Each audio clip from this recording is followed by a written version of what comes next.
Hello friends, आप देख रहे हैं आपका चैनल शेयर बाजार विद आयुष और बात करेंगे दोस्तों इस वीडियो में मिडवेस्ट आईपीओ की लिस्टिंग डे स्ट्रैटेजी के बारे में। दोस्तों किस प्रकार की लिस्टिंग हमको देखने को मिल सकती है मिडवेस्ट की, इसके बारे में इस वीडियो में हम चर्चा करेंगे। ये जानेंगे कि आईपीओ क्या यहाँ पर कल अच्छे लिस्टिंग गेन देगा या फिर हो सकता है लॉस भी। तो सब कुछ हम इस वीडियो में समझेंगे, तो आप लोग देखिएगा वीडियो को पूरा ज़रूर। लेकिन उससे पहले फर्स्ट टाइम अगर आपने चैनल को विजिट किया है और आपने अभी तक सब्सक्राइब नहीं किया है तो ज़रूर सब्सक्राइब कर लीजिएगा। दोस्तों मिडवेस्ट कल लिस्ट होने वाला है। सबसे पहले तो ये बात ध्यान रखिएगा, जिसको भी आईपीओ मिला है याद रखिएगा ₹5 की इस आईपीओ की फेस वैल्यू है। 1014 से 1065 का इसका प्राइस बैंड था। तो अगर आपको आईपीओ मिला है तो 1065 का आपको एक शेयर मिला है। टोटल 14 शेयर्स मिले हैं अगर आपने रिटेल में अपनी एप्लीकेशन लगाई थी। जब भी देखिए हम लिस्टिंग की बात करते हैं तो पहले ये चीज़ देखते हैं कि वो आईपीओ किस प्रकार का था, मतलब क्या फ्रेश इशू था, क्या ऑफर फॉर सेल था। तो ये दोस्तों था combination of both fresh and offer for sale. 450 crore का ये आईपीओ था जिसमें 250 करोड़ का फ्रेश इशू था, तो बाकी 201 करोड़ का ओएफएस था। यानी बिगर पोर्शन जरूर फ्रेश इशू था, बट अगेन नियर 50 करोड़ का डिफरेंस आपको देखने को मिलता है, बल्कि इतना भी नहीं है देखा जाए तो। बाकी ओएफएस था 201 करोड़ का, तो ऑलमोस्ट सिमिलर काइंड ऑफ आपको ये इशू देखने को मिल जाता है। अब देखिए होता क्या है कि अगर फ्रेश इशू बड़ा आता है या फिर फ्रेश इशू फुल आता है, तो इसका मतलब ये कि कंपनी को पैसे की नीड है, तो कंपनी डेफिनेटली वैल्यूएशंस को समझ के रखेगी। और अगर ओएफएस पूरा आ जाता है तो कभी कभार ऐसा माना जाता है कि ओएफएस का मतलब भी कि कंपनी के प्रमोटर्स को अपना हिस्सा बेचना है। तो कोई भी चाहेगा अपने हिस्से को अच्छे दाम पर बेचना, ऊंचे दाम पर बेचना, तो उस समय होता है कि वैल्यूएशन ऑलमोस्ट पीक आउट कर जाती है। हर बार ऐसा नहीं होता है कि फ्रेश इशू अच्छा हो, हर बार ऐसा नहीं होता है कि ओएफएस खराब हो, राइट। दोनों हो सकते हैं। सो यही अगर आप देखेंगे तो मान जाता है, बट ठीक है। दूसरी चीज़ जिसको हम देखते हैं जो अपने आप में बेहद इंपॉर्टेंट है या फिर वो दिखाता है कि उस आईपीओ को लेकर डिमांड किस तरह की है, वो है दोस्तों सब्सक्रिप्शन। तो अगर इस आईपीओ में देखेंगे दोस्तों, जो क्यूआईबी कैटेगरी थी वो लगभग 147 टाइम सब्सक्राइब हुई। इसका मतलब 13,221 करोड़ रुपए हमको कुल मिलाकर क्यूआईबी के आते हुए दिखे। अब ये बात ध्यान रखिए कि अगर आईपीओ को 147 टाइम सब्सक्रिप्शन मिल रहा है, मतलब ये दिखाता है कि उस आईपीओ को लेकर क्यूआईबी के बीच में तो बहुत ज़्यादा अच्छी डिमांड देखने को मिली, इसीलिए इतना हाई सब्सक्रिप्शन देखने को मिल गया। अदरवाइज इतना हाई सब्सक्रिप्शन देखने को नहीं मिलता जो एक्जैक्टली यहाँ पर हमको देखने को मिला है। इसका मतलब ये है कि अगर 13,221 करोड़ रुपए आते हुए देखने को मिल रहे हैं किसी आईपीओ के अंदर, क्यूआईबी की तरफ से 147 टाइम्स की बिड आती हुई देखने को मिल रही है, यानी उस आईपीओ में सब्सक्रिप्शन तो शानदार था।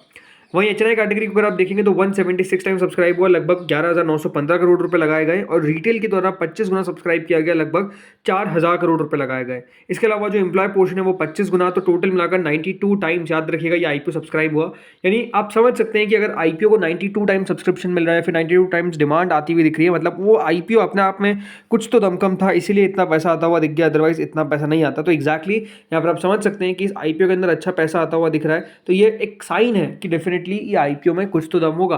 तो दूसरा पॉइंट जो सब्सक्रिप्शन का है वो दोस्तों कंपनी टिक करती है, बिकॉज एक बहुत अच्छा सब्सक्रिप्शन इसको आता हुआ दिखा है।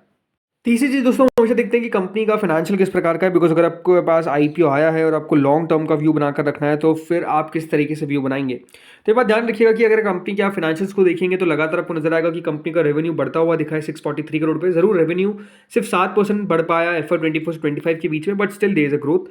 प्रॉफिट की बात करते हैं, कंपनी का प्रॉफिट 54 करोड़ था FY23 में, देन 100 करोड़ का हुआ, देन 133 करोड़ का हो गया, यानी यहाँ पर भी ऑलमोस्ट 33% का जंप देखने को मिल गया। अगेन शानदार ग्रोथ देखने को मिली कंपनी के प्रॉफिट के अंदर between FY24 to FY25, right. इसके अलावा कंपनी के ऊपर बॉरिंग्स अगर आप देखते हैं तो करीबन 236 करोड़ की आपको देखने को मिल जाती है। सी मिडवेस्ट के बारे में थोड़ा सा आपको और मैं बताना चाहूँगा कि ये बात ध्यान रखिए, मिडवेस्ट क्या है। मिडवेस्ट भारत की लार्जेस्ट प्रोड्यूसर और एक्सपोर्टर है black Galaxy granite, right. Company जो है वो ब्लैक गैलेक्सी ग्रेनाइट के अंदर जो ओवरऑल मार्केट शेयर होल्ड करती है, मतलब वो ऑलमोस्ट है 64%, मतलब 64% याद रखिएगा जो इंडिया का एक्सपोर्ट होता है ब्लैक गैलेक्सी ग्रेनाइट का, पूरा उसमें 64% का कंट्रीब्यूशन आपको एक कंपनी से आता हुआ दिखता है, वो है दोस्तों मिडवेस्ट, राइट। इसके अलावा कंपनी का एब्सोल्यूट ब्लैक ग्रेनाइट के अंदर भी one of the largest producer है, और 15.7%, राइट, 15.7% वहाँ पे कंट्रीब्यूशन देखने को मिल जाता है। कंपनी याद रखिएगा ओवरऑल एक इंटीग्रेटेड ऑपरेशन चलाती है, जिसमें कंपनी का जो कारोबार है, राइट, उसके अंदर आपको exploration, mining, processing, marketing, distribution, export, यानी सब चीज़ होती है। एक्सप्लोरेशन भी कंपनी कर लेती है, माइनिंग भी कर लेती है, प्रोसेसिंग भी कंपनी करती है, मार्केटिंग भी करती है, राइट। इसके अलावा दोस्तों कंपनी डिस्ट्रीब्यूशन भी करती है, और याद रखिएगा कंपनी आखिर में एक्सपोर्ट भी करती है। तो हर चीज़ अगर आप देखेंगे तो कंपनी यहाँ पर ओवरऑल करती हुई नजर आती है। ब्लैक गैलेक्सी ग्रेनाइट और एब्सोल्यूट जो ब्लैक ग्रेनाइट है, याद रखिएगा ये प्रीमियम ग्रेड ग्रेनाइट, राइट। तो ये यूज़ ही होते हैं हाई एंड इंफ्रास्ट्रक्चर और डिज़ाइन प्रोजेक्ट्स के अंदर, जो मॉन्यूमेंट्स होते हैं, लग्जरी कमर्शियल इंटीरियर्स हो गए, टेम्पल्स हो गए, स्कल्पचर्स हो गए। और इसके अलावा कंपनी का ये जो पूरा ग्रेनाइट है, याद रखिएगा ये कंज्यूम करते हैं बाय लार्ज इंफ्रास्ट्रक्चर, जिसमें रियल एस्टेट कंपनीज ग्लोबली आ जाती है, राइट। तो एक एग्जांपल है कि जो ब्लैक गैलेक्सी ग्रेनाइट था, नहीं सॉरी, जो ब्लैक ग्रेनाइट था, एब्सोल्यूट ब्लैक ग्रेनाइट, वो यूज़ हुआ था टावर लैंडस्केपिंग के अंदर जो बुर्ज खलीफा बना था। तो आप समझिए कि कहाँ पे इसका केस यूज़ है, मतलब अपने आप में जहाँ पर सबसे ज़्यादा प्रीमियम या फिर सबसे ज़्यादा आप हाई एंड इंफ्रास्ट्रक्चर देखेंगे, वहाँ पर दोस्तों एब्सोल्यूट ब्लैक ग्रेनाइट जो है वो यूज़ होता है। तो अपने आप में ये आप कंपनी का एक प्रीमियम साइड टाइप का प्रोडक्ट है। इसके अलावा कंपनी ये बताया है कि अभी तो कंपनी का 96% रेवेन्यू जो है वो याद रखिएगा इन दोनों से आता है, लेकिन 4% रेवेन्यू कंपनी का आपको आता हुआ देखने को मिलता है natural stone diamond wire manufacturing से। इसके अलावा हाई प्योरिटी क्वार्ट्ज प्रोडक्ट भी कंपनी क्रिएट कर रही है, राइट। लेजी ग्रे मार्बल और सेलेस्टिया क्वार्ट्जाइट भी है। इसके अलावा एक इंटरेस्टिंग सेगमेंट में कंपनी जा रही है, वो है दोस्तों rare earth, right. Rare earth के अंदर भी याद रखिएगा कंपनी का माइनिंग शुरू होने वाला है, रेयर अर्थ मिनरल माइनिंग या फिर साइंड माइनिंग आप कह सकते हैं।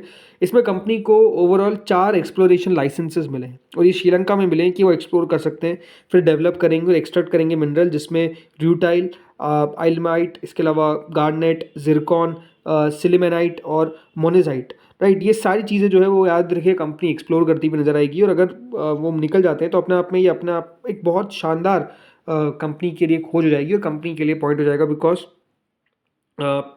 मोनेजाइट जो है वो variety of rare earth mineral जिसमें टाइटेनियम और हाई क्वालिटी मैग्नेट्स आते हैं, ऐसा है। तो अब ये समझिए कि ये जो रेयर अर्थ सेगमेंट है, अभी आपने देखा कि चाइना ने किस तरीके से यूएस को ला रखा था, बिकॉज उन्होंने रेयर अर्थ जो भी मिनरल्स होते हैं उसको देने के लिए मना कर दिया।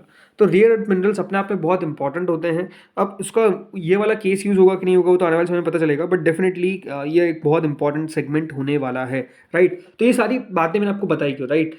उसके पीछे का रीज़न है कि अगर आपको लॉन्ग टर्म व्यू बनाना है कंपनी के अंदर, तो आपको पता होना चाहिए कि कंपनी के प्लान्स क्या है। अब चलिए बात करते हैं यहाँ पर लिस्टिंग किस प्रकार की हो सकती है, राइट। लिस्टिंग देखिए 643 करोड़ का इसका ओवरऑल रेवेन्यू है, 133 करोड़ का पैट है। कंपनी का प्री आईपीओ प्राइस रनिंग है 27 का, रिटर्न इक्विटी है 19% का, रिटर्न कैपिटल एम्प्लॉयड 18% का।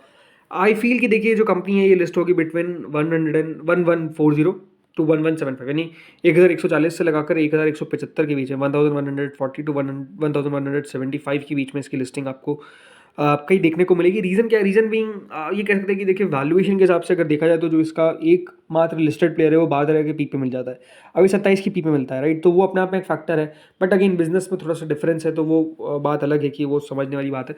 लेकिन हाँ, ये एक फैक्टर आपको प्ले जरूर करता हुआ देखने को मिल सकता है, बट आई फील कि अगर आपका लॉन्ग टर्म का व्यू है तो company is not bad, company explore करती हुई नजर आ रही है, कंपनी का लगातार बिजनेस भी ग्रो होता हुआ दिख रहा है। तो आई थिंक वो सारी चीज़ें हैं जो अपने आप में पॉजिटिव रोल प्ले कर सकती है। आई फील कि देखिए जो कंपनी है अपर एंड में मेरे हिसाब से 100 रुपये तक, सॉरी लोअर एंड में मेरे हिसाब से 100 रुपये तक मिलना चाहिए और अपर एंड में 150 रुपये तक मिलना चाहिए।